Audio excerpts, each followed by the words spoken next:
টানা ওয়ারি বর্ষণ বন্যা কবলে পাকিস্তানের খাইবার পাখতুনখোয়া, পাঞ্জাব, বেলুচিস্তান ও সিন্ধু প্রদেশ।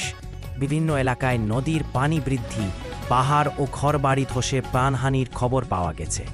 বন্যা কবলিত এলাকায় উদ্ধার অভিযান চালাচ্ছে স্থানীয় প্রশাসন। পরিস্থিতি মোকাবেলায় মোতায়েন করা হয়েছে সেনা ও জরুরি সেবা সংস্থার কর্মীদের। পাঞ্জাবের লাহোর, ফয়সালাবাদ, গুজরানওয়ালা, ওকারা, মুজাফফরগড় সহ বিভিন্ন জেলায় পানির তোরে ছাদ ধসে কয়েকজন হতাহত হয়েছেন।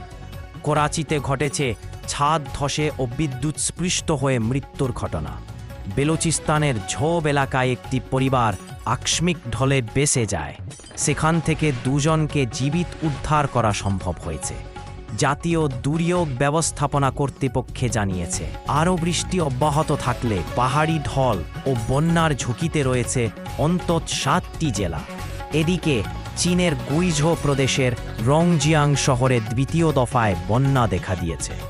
টানা বর্ষণ দলীয় নদীর পানি বিপদসীমার 2 মিটার উপরে উঠে গেলে শহরের নিচু এলাকাগুলো তলিয়ে যায়। 400-এর বেশি বাসিন্দাকে সরিয়ে নেওয়া হয় নিরাপদ স্থানে। সবচেয়ে ক্ষতিগ্রস্ত হয়েছে পার্বত্য অঞ্চলের নদী তীরবর্তী জাতিগোষ্ঠীগুলো।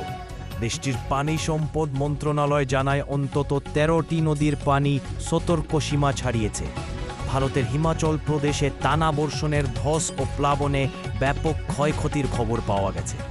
কুল্লু, ধর্মশালা, মান্ডি ও বিলাসপুর সহ বেশ কিছু জেলাও ধসে পড়েছে ছোট বড় একাধিক সেতু। বিচ্ছিন্ন হয়ে পড়েছে সড়ক যোগাযোগ। ক্ষতিগ্রস্ত হয়েছে বিদ্যুৎ সংযোগ ও পানি সরবরাহ ব্যবস্থা।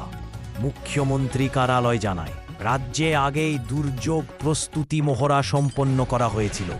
ফলে প্রশাসন দ্রুত উদ্ধার কাজ শুরু করতে সক্ষম হয়। তবে প্রাথমিক অনুমানে ক্ষয়ক্ষতির পরিমাণ ছাড়িয়ে যেতে পারে 300 কোটি রুপি।